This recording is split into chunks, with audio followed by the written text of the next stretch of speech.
जानते होंगे, क्योंकि आप लोग सालों से उसको उगा रहे हैं, क्योंकि उसमें जड़ से लेकर के तना से लेकर के हर चीज की अलग अलग प्रॉपर्टीज है।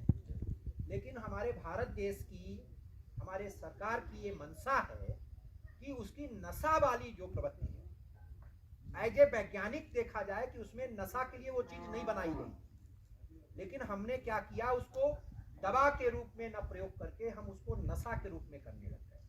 वो दवा थी, दवा कब थी कि कब कोई परेशान है, कुछ है तो थोड़ा सा ले लिया। ध्यान होगा कि पहले हम छोटा बच्चा होता था तो एक ब्रांडी अल्कोहल आता है कि उसको सर्दी लग गई तो थोड़ा सी एक चम्मच पानी में घोल के पिला दिया छोटे बच्चे को तो सर्दी गायब हो जाती है। इसी तरह से ये हमारा पौधा घरेलू दवा के रूप में बना था।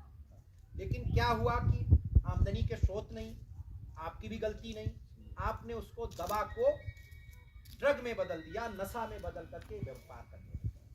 सरकार चाहती है कि हमारे किसानों को जो भी लीगल वे में, कानूनी तरीके से वो फसल को उगाएं और उसका नशा में प्रयोग न करके उसको दवा के रूप में प्रयोग करें। उसकी भी सरकार व्यवस्था में लगी है, वैज्ञानिक लोग काम कर रहे हैं। इसमें पत्तियों में 50 तरह के ऐसे कंपोनेंट हैं जिसका दवा में प्रयोग है। कल बागेश्वर, ये बागेश्वर जिला है, बागेश्वर जिला के एसपी साहब ने हम लोगों को स्पेशली बुलाया था और डीएम ने भी बुलाया था, तो हम सब लोग वहाँ गए थे। ये हमारे साथ में जापान के हैं मिस्टर मासरू। मिस्टर मासरू क्या है, इनको उसकी जो बीज है ना, बीज के अंदर जो सफेद सफेद है उसमें तेल है। जब हम तेल निकाल लेंगे तो जो बचेगा उसमें protein.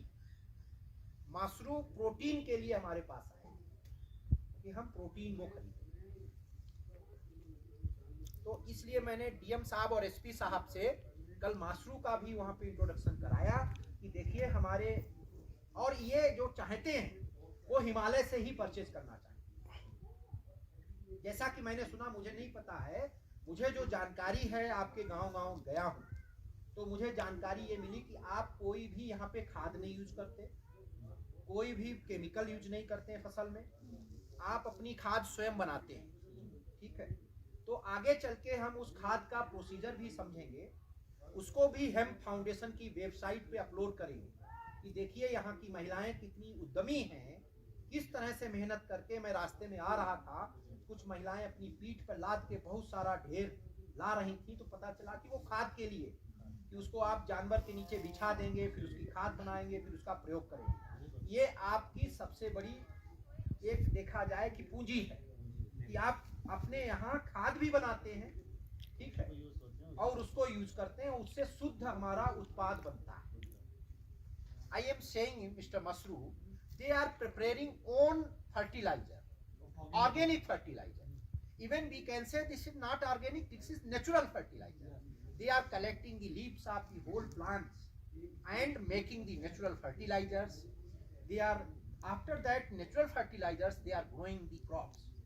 So his crop is very valuable. So for that the hemp foundation is working.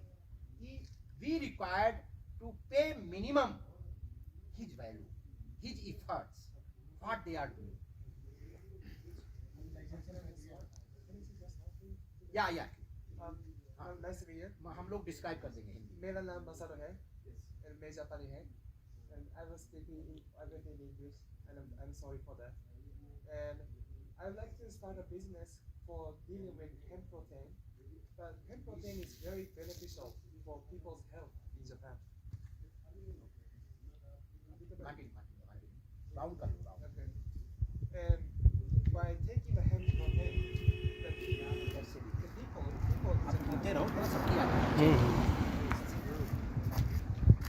we will send to Japanese people, but we would like to keep and save up the profit from the sales, and we will make use of the saving money to this village, to you, for making more sustainable circulation. So I don't want to just to do the business, but I would like you to cooperate together, to work on together to make warm and good circulation. Mashru ने कहा कि ये Japan में protein इनके यहाँ already बिक रही है। वो हो सकता है कनाडा से आ रही हो, अमेरिका से आ रही हो, चाइना से आ रही हो, but he is looking Indian protein और स्पेशली फ्रॉम हिमालय। इनका मोटो और हेम्प फाउंडेशन का जो मोटो है, उद्देश्य है, वो सेम है। ये चाहते हैं कि हम थोड़ा सा दूरस्थ एरिया में जाएं, वहाँ की जो जीवन जिस तरह से लोग जी रहे हैं उसको देखें और उनको कैसे कोऑपरेट किया जाए, वही हेम्प फाउंडेशन का मोटो है। लेकिन कोई भी फाउंडेशन या तो उसमें सरकार अनुदान दे, पैसा दे, तब चलती है, या तो हम पैसा कमाएं और फिर उसमें लगाएं। जैसे हम यहाँ लखनऊ से, दिल्ली से, जापान से आए तो पैसा खर्च हुआ, लेकिन वो पैसा आएगा कहाँ से? तो उसको पैसे को हम कमाएंगे, उस पैसा को कमाएंगे, उसका कुछ 20% 30% हम पैसा यहाँ पर लगाएंगे। आपको ट्रेनिंग्स देंगे, आपको बीज देंगे फ्री, आपको लाइसेंस दिलवाएंगे, लाइसेंस दिलवा करके फिर उस उत्पाद की हम मार्केट भी करेंगे, उसको बेचेंगे, उसके लिए ऑफिस लगेगा, सब कुछ लगेगा। तो अल्टीमेट जो ईमानदारी से जो आपको वैल्यू मिलनी चाहिए, कोई आपको चीट भी ना करे और आपको उसकी वैल्यू मिले, हम उसके लिए प्रयास कर रहे हैं। कुछ ऐसे चीजें हैं जो बताएंगे महिलाओं के लिए कि जैसे हेम्प फाउंडेशन में रुद्रप्रयाग में वहाँ की महिलाओं के स्वयं सहायता समूह हैं। वो स्वयं सहायता समूहों ने, देखिए आप ये दिखा भी दीजिए, देख लीजिए, हाथ में दे दो, ये देखिए स्वेटर बनाया है जिसमें वूल और हेम्प का रेशा मिला हुआ है, महिलाओं ने बनाया, भांग का रेशा पेड़ का।